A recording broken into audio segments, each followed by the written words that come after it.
नगे च सुरेंद्रे च कौशिके पाद संस्पृशि निर्विशेष मनस्काय श्री वीरस्वामिने नमः। आरहत वाङ्मय में कहा गया है, जहाँ कागिणी ए हे सहस्रम हार ए नरो।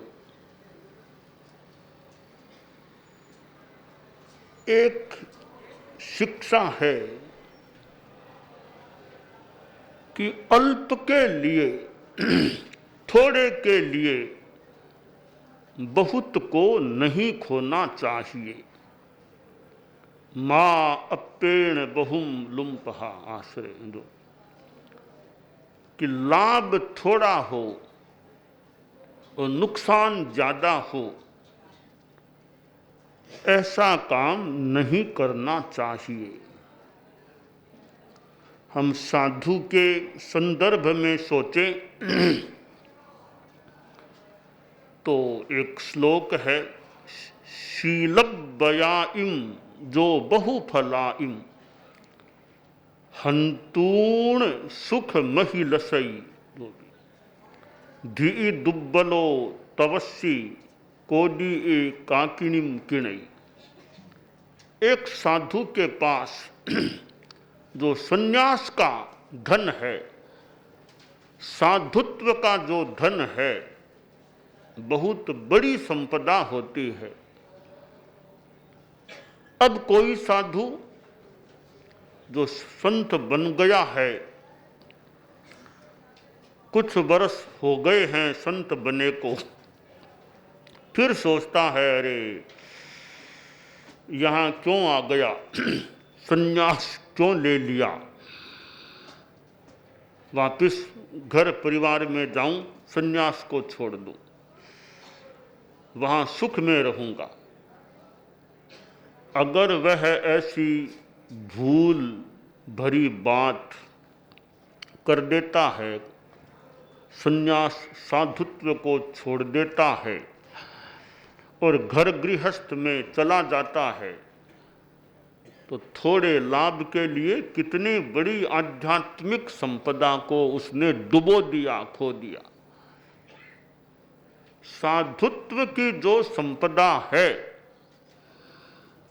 उसके सामने संसार की बड़ी से बड़ी भौतिक संपदा भी रखी जाए तो तुलनात्मक दृष्टि से देखें तो साधु की संपदा बहुत बहुत बहुत बहुत बड़ी है। कहाँ वह नश्वर चीज संसार की, मान लो हीरे हैं, माणक हैं, मोती हैं और जवाहरात, बहुत चीजें कीमती हैं, पर क्या वे आगे साथ में जाती है? वो तो यहाँ की यहाँ आगे साथ में जाने वाली नहीं। साधना का धन है, वह तो आगे भी काम आ सकेगा। इसलिए संन्यास की संपदा के बदले में कोई भौतिक संपदा लेता है तो वो एक प्रकार से थोड़े के लिए बहुत को खो देता है। वो लड़का आया बाबा के पास, बोला बाबा बड़ा दुखी हूँ, बहुत गरीब हूँ, कृपा कर दो मेरे पर, कुछ दे दो मुझे, रोटी की भी समस्या है, भूखा रह जाता हूँ कई बार, तो कुछ मुझे दे दो, गरीबी की समस्या का हल कर दो। तो बाबा ने कहा ऐसा करो, ये बाहर एक सूखी नदी है, बिना पानी की है, मैंने अभी थोड़ी सी देर पहले एक हीरा बड़ा कीमती उसमें फेंका था, तुम देख लो वहाँ पड़ा होगा, वो हो तो उठा के ले जाओ, संपत्ति मिल जाएगी। लड़का गया, नदी में देखा तो चमकता हुआ हीरा पड़ा था, बड़ा चमकता हुआ। उसने उठा लिया, जेब में डाल लिया। तो हो बहुत कुछ मिल गया मुझे, तो जिंदगी भर मेरा तो काम चलेगा, इतने पैसे इसको बेचने से आ जाएंगे। 100 मीटर गया, 200 मीटर गया,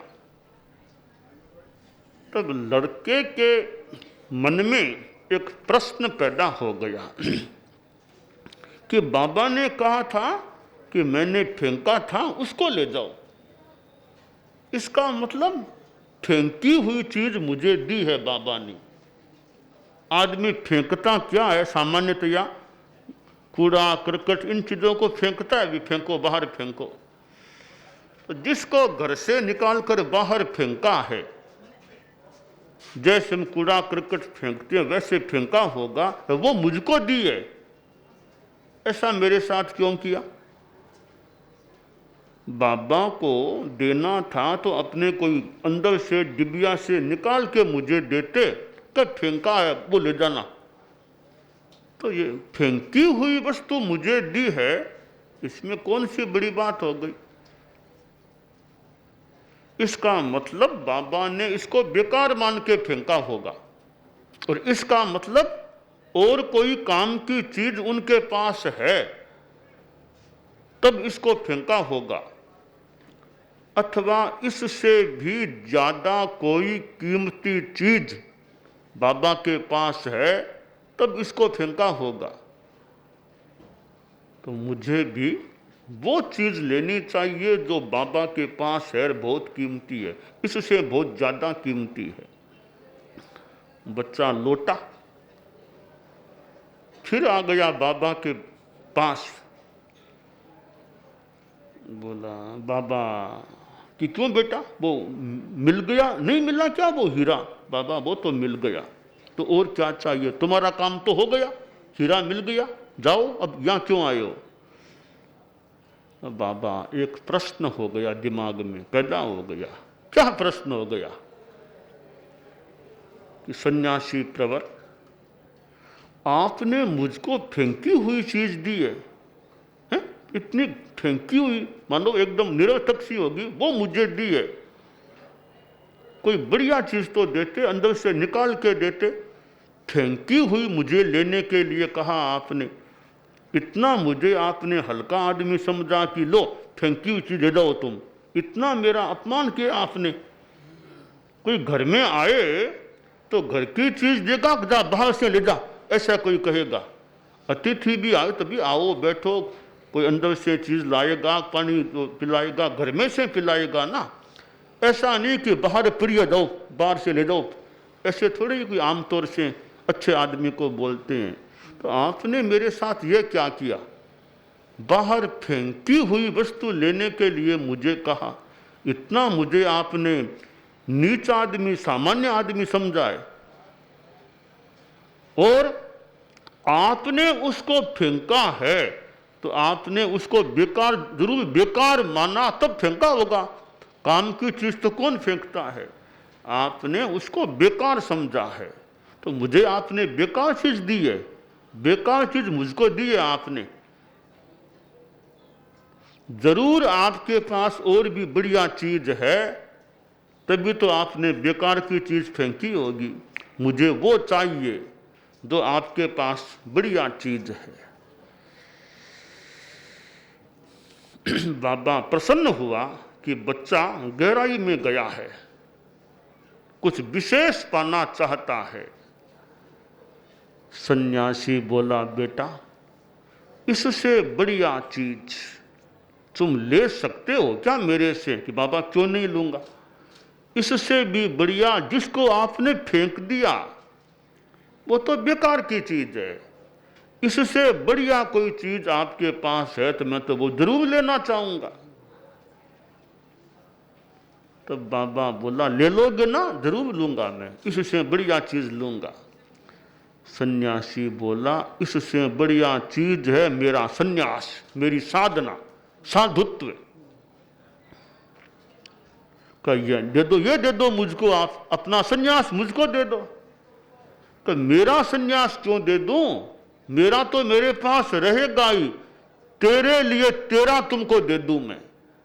मेरा तो मेरे पास रहेगा, ये भी जब तक जीवन काल है, मैं तुम्हारे भीतर से ही तुमको दे दूं।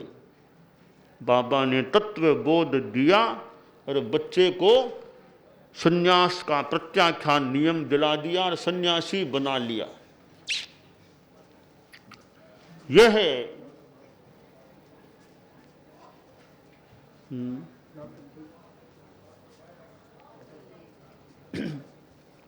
बाबा ने एक बड़ा उपकार कर दिया। तो थोड़ा मतलब वो हीरा तो थोड़ी चीज है, बड़ी चीज है साधना सन्यास। आप लोग गृहस्थ हैं, गारहस्थ में ठीक है, आपको पैसा भी चाहिए, मान ले आपको मकान भी चाहिए, कार भी चाहिए, और भी बहुत सी चीजें आपको अपेक्षित हो सकती है, परंतु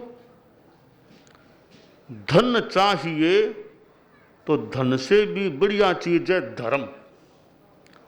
कोई आदमी धर्म को छोड़कर के धन, यानी नैतिकता को छोड़कर के धन ज्यादा कमाने का प्रयास करता है, मानो थोड़े के लिए बहुत को खो देने वाली बात हो जाती है।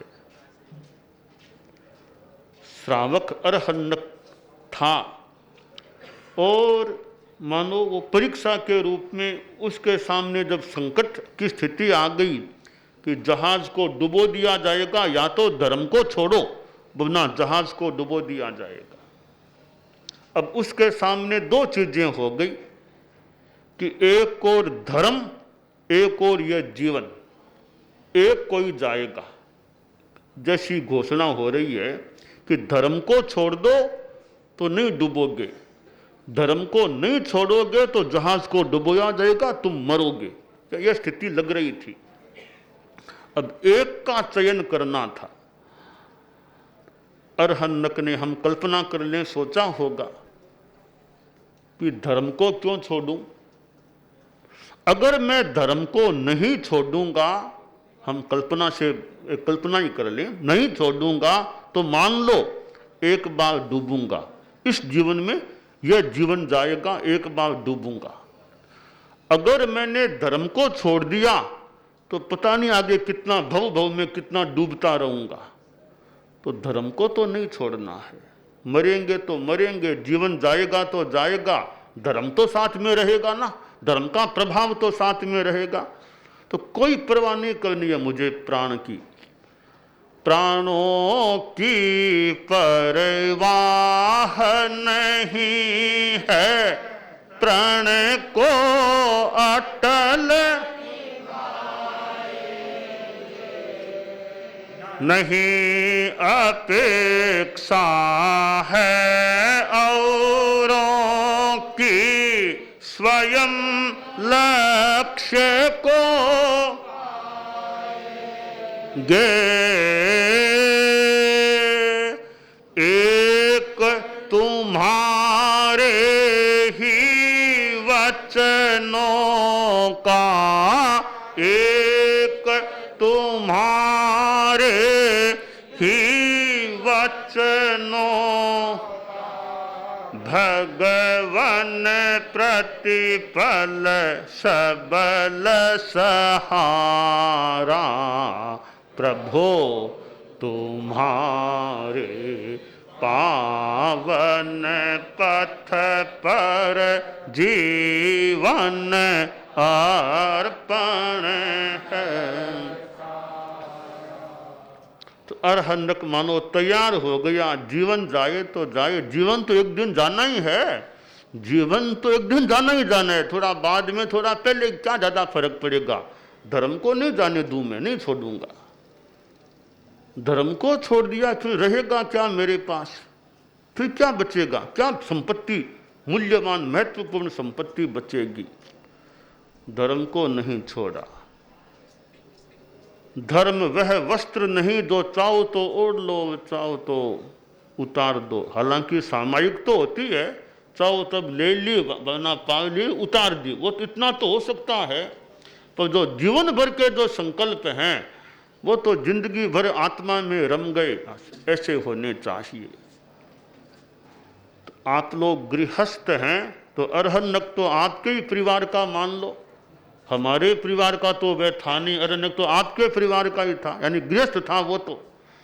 जो निर्णय लिया कि जीवन भले जाए धर्म को नहीं जाने दूंगा, तो गृहस्थों में भी साधु में तो होना ही चाहिए मनोबल। वांछनीय है कि भाई साधुपना मेरा न चला जाए। जीवन तो कभी जाएगा, छूटे तो यह तन छूटे, शासन संबंध न टूटे। धर्म शासन का संबंध न टूटे तो साधु में तो आस्था होनी ही चाहिए। तो आप लोग गृहस्थ हैं और जो श्रावक हैं उनमें भी यह आस्था हो कि धर्म को नहीं छोड़ना है। लिए हुए पक्के बड़े नियम हैं जो भी, वे कहे धर्म को छोड़ दो, इतने रुपये दे दूंगा, तो भाई रुपये नहीं चाहिए, धर्म को नहीं छोड़ सकते हम। रुपये तो मिलने तो किसी को भी मिल जाएंगे, न भी मिले, पर धर्म मिला हुआ है तो नहीं मिला उसको पाने के लिए धर्म को छोड़ दें, ऐसा नहीं करना चाहेंगे। तो धन मान लो चाहिए, पर धन के बहुत ज़्यादा धन कमाने के लिए नैतिकता को छोड़ देना, धोखाधड़ी में चला जाना। गृहस्थ आजीविका भी कैसे, धम्मेणं वित्तिम कप्पे माना, धर्म के साथ आजीविका, आजीविका कमाने में भी, आजीविका प्राप्ति में भी धर्म, क्योंकि यह नैतिकता ईमानदारी इस प्रकार का धर्म रहे। गलत खराब व्यापार न करे। धार्मिक यानी गृहस्थ का व्यापार भी निंदित गर्हणीय व्यापार नहीं होना चाहिए। तो यह धर्म बड़ी चीज है। भौतिकता के लिए, मेटेरियलिज्म के लिए, स्पिरिचुअलिज्म को जो है उसको मोह में आकर खोना नहीं चाहिए, छोड़ना नहीं चाहिए। विद्यार्थी होते हैं, उनमें अच्छे संस्कार आ जाएं कि भाई जीवन में ईमानदारी, ऑनेस्टी, जीवन में पोलाइटनेस, नम्रता, विनम्रता और morality, non violence, Amity, friendliness, ये सब, मैत्री, अहिंसा, ईमानदारी, नशा मुक्ति, डी एडिक्शन, कोई नशा नहीं करना, harmony with all living beings, सब प्राणियों के साथ सद्भावना रखना। तो ऐसे संस्कार विद्यार्थियों में रहें कि थोड़े के लिए बहुत को नहीं खोना। विद्यार्थी चोरी में जाए तो चोरी से चीज मिल जाए, अरे चोरी से चीज मिल जाए, थोड़े के लिए तुमने ईमानदारी को, बड़ी चीज को खो दिया ना। तो थोड़े के लिए बहुत को नहीं खोना चाहिए। दूसरे विद्यार्थी की चीज है, चोरी के रूप में हाथ भी नहीं लगाना चाहिए। तो ये अच्छे संस्कार विद्यार्थियों में रहें। इधर ज्ञान का भी अच्छा विकास हो जाए। तो ज्ञान और आचार दोनों का विकास जीवन में होता है। विद्यार्थी के जीवन में विद्यार्थी कितना लाभान्वित हो सकता है और वह कितना योग्य भी बन सकता है। और बहुत बड़ी संपदा तो धर्म है, अहिंसा, नैतिकता, संयम, ये चीज़ें महत्वपूर्ण है। तो विद्यार्थियों में भी अच्छे संकल्पों का संचार उनके दिलो दिमाग में होता रहे, विचार अच्छे रहें, आचार अच्छा रहे, संस्कार अच्छे रहें, व्यवहार अच्छा रहे, तो विद्यार्थी संसार में कितने अच्छे व्यक्तित्व के रूप में सामने आ सकते हैं। और बचपन में अच्छे संस्कार आ जाएं मजबूती के साथ, हालांकि बचपन भी इस जीवन का दिखता है। धर्म का जो सिद्धांत है, पीछे भी कितना काल इस जीव का रहा है, अनंत काल रहा है। तो बच्चा इस जीवन में बच्चा है, पता नहीं पहले कितनी साधना करके कोई आया हो सकता है।